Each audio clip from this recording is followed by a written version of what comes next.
All right, I have Glory Watson back on the show now, who finally picked up her first professional victory inside of the cage this past Saturday at Flex Fight Series when she beat Rebecca Bryggman in the very first round via RNC. Glory, how are you? I'm good, Ryan. How are you doing? I'm good. And it's nice to finally have this conversation. You got the monkey off your back. You're 1-1 now as a pro. Before we dive into all of that, I just want to start with, you didn't really like seem like there was a whole lot of pressure leading into this fight. But now that it's over and done with, I'm sure that thought of going 0-2 to start your pro career probably made you a little nervous. So how relieved do you feel? Like, how good are you feeling right now that you finally went in there, you got this win? Absolutely amazing. Like sinking in the choke and feeling your tap. It was one of the best moments in my entire life.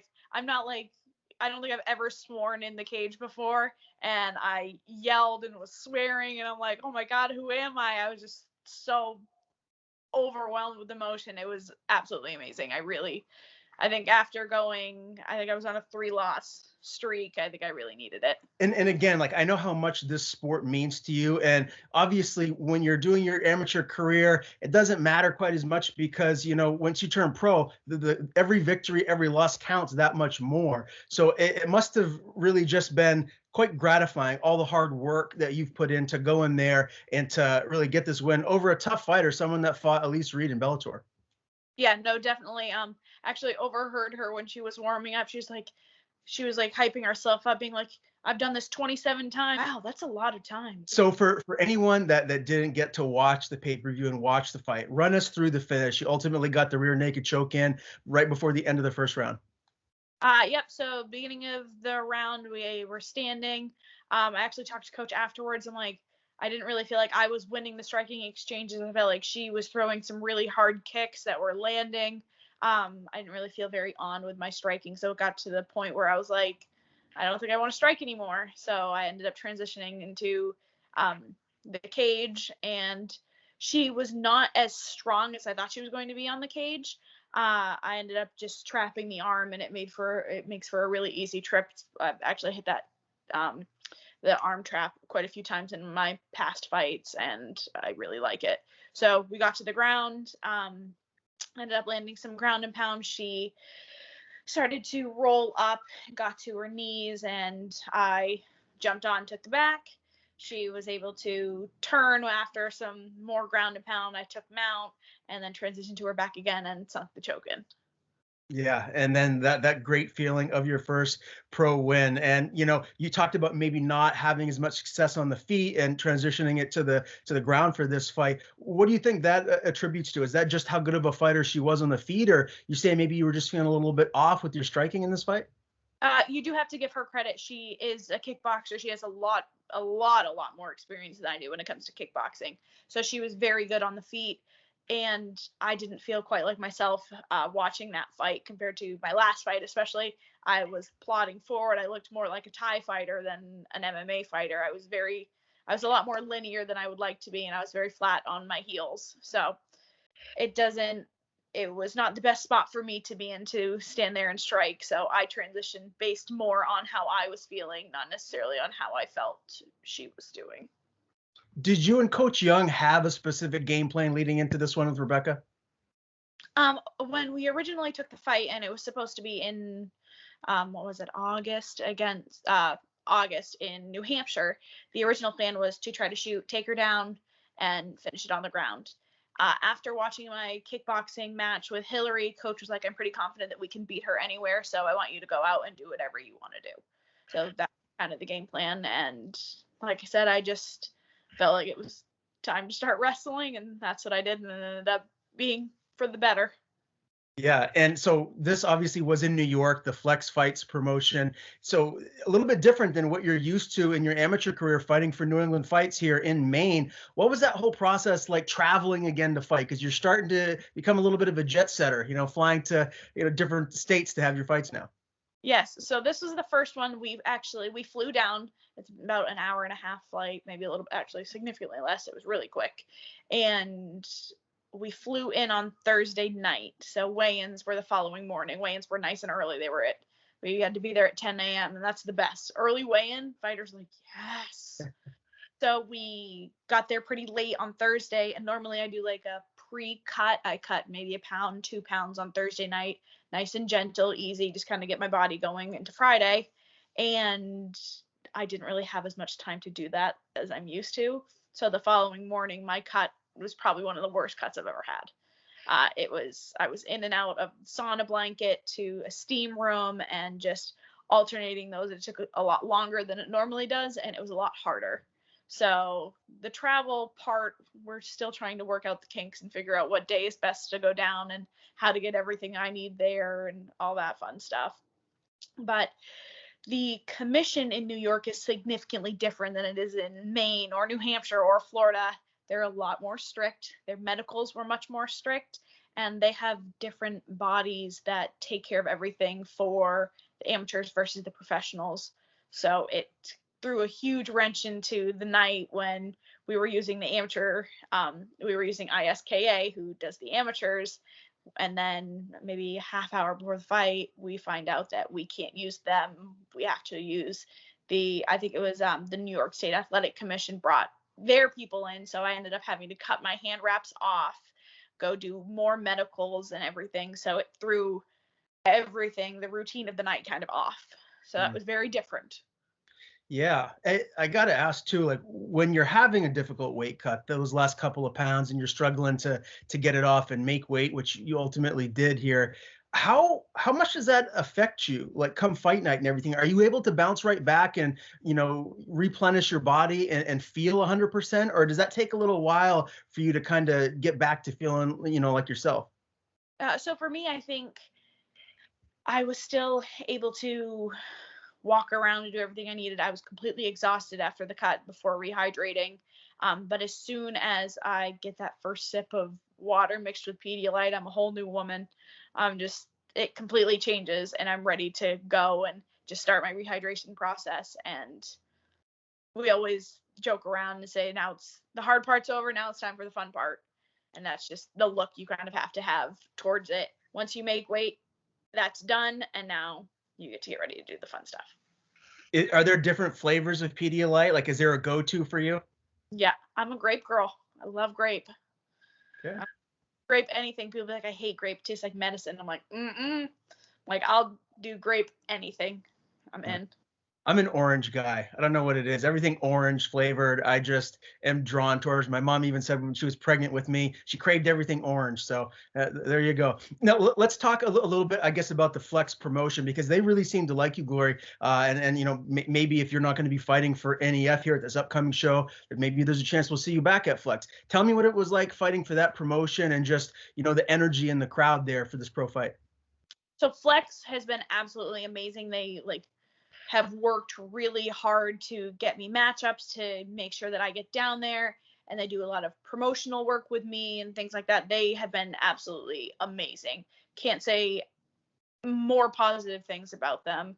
There's just so many great things, and actually being down there, their entire staff was amazing. Anytime I had a question, I would go up and ask. They would either give me an answer or be like, I can't tell you right now, I'm going to run and go ask, and then I'll come back and I'll find you. And I think that goes a long way in a promotion, because I know sometimes, especially on fight night, things really crazy and really hectic. So having the people around that were willing to find those things out for me made the night so much smoother and a lot easier. The way they run their promotion was different than what we're used to up here. They do 2 shows. They do an afternoon show, which is amateurs and pro kickboxing, and then they did their evening show, which was professional and amateur MMA.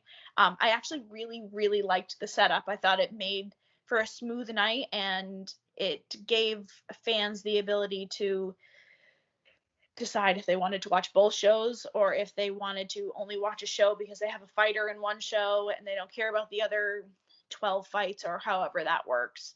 So I think that breaking it up like that is a really great way to do it, and it gives incentive for fighters to want to be on those evening shows, because that's more that's how the UFC does it. That's how Bellator does it.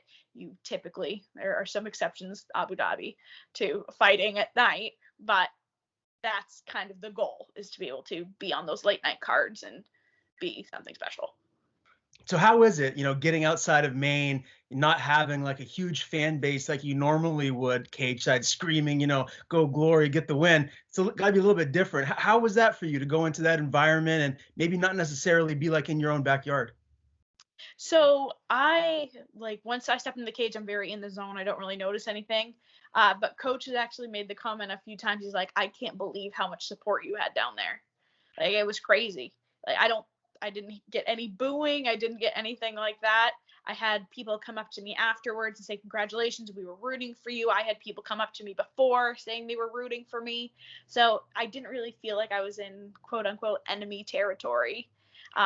It's I think that I'm just a fun fighter to watch and people just like me. I don't know. Yeah, of course that's the case. That's 100% the truth. Did you get a chance to talk to Rebecca afterwards? And if so, what kind of dialogue did you guys have with one another? Well, in the cage, you always have that small little bit of banter that happens afterwards. It's always thank you so much, and those bits of conversation that went really positively. I actually went up to her mom after the fight, and I thanked her mom because I was like, Rebecca has been so great. She puts on a show. You have to she knows how to do that part of things, but when she's not all the show. She was so kind, so amazing to work with. Like we joked and laughed at weigh-ins. I'm the one that actually took her pictures of her on the scale because she didn't have anyone with her, and I'm like, yeah, I'll do it. So we ended up getting along really well, and she messaged me a few days or yesterday and said she's hoping for a rematch. So really positive. It was a really positive interaction between her and I and this fight, and hopefully it keeps going from there. Do you think you will rematch her, or is that something that maybe you're not really even thinking about right now? Not really thinking about it right now. I think we have another fight on the horizon, hopefully, that we can be announcing soon. So, Now, I obviously have to dive into that a little bit. I mean, I'm sure you can't tell me the specifics, but I do know New England Fights will be back at the Aura nightclub in Portland, November the 5th.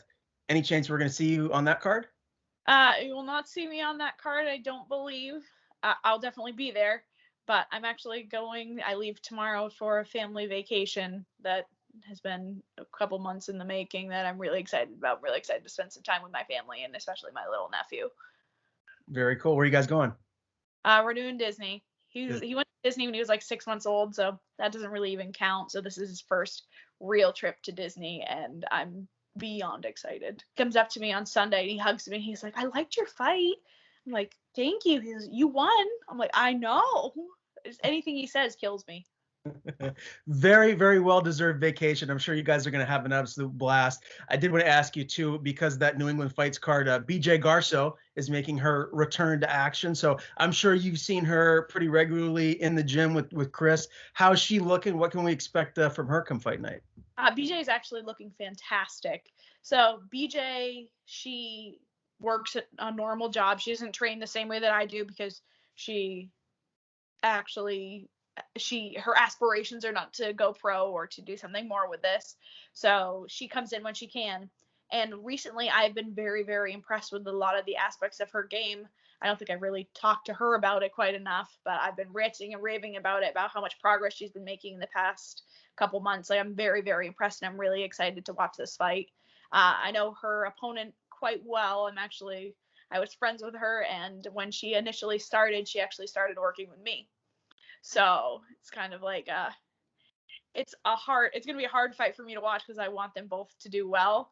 Um, but I guess it's kind of the name of the game. Someone's got to win, someone's got to lose, and I'm just hoping that it goes well for both of them. Yeah, well, I'm always excited to be cage side for NEF events. So you mentioned, teasing some fight news, but that obviously isn't the fight card. Can you give us a time frame of maybe when we can expect to see you at least back in action fighting? It'll be before the end of the year, hopefully. Okay. All right. So you end the year 2-1, and then maybe 2022 ramp it up even more and get into contender series. Like where's your head at right now as far as like the future goes? Because we all know it's bright for you. As of right now, the contender series is not something I particularly am looking towards. That is the hardest job interview of your entire life. You show up and you perform, or it can really taint your ability to make it into that next level. Um, But I mean, that can be a great way to do it. If you show it, the exact opposite, if you show up and you perform, you do amazing, it can fast track you in that direction, or it can push you back steps in the negative direction, depending on what your goals are, I guess. So I guess the plan right now is just to keep going, keep building up my record with higher caliber opponents every time, and that way I don't want to have a fluffed record that looks good on paper, but I haven't fought anyone hard. We want to keep building that up by fighting tougher and tougher girls and taking it from there. Yeah, sounds good. And we know with Chris Young pulling the strings, you'll be just fine. Well, Glory, listen, congrats on your first professional victory inside of the cage. Very, very well deserved. Happy for you. Always a pleasure to talk to you. Before I let you go, I want to give you the floor as always. Tell people where to follow you on social media. And if you have anyone to thank, the floor is yours. Yes, follow me. My Instagram is at Glory Watson MMA.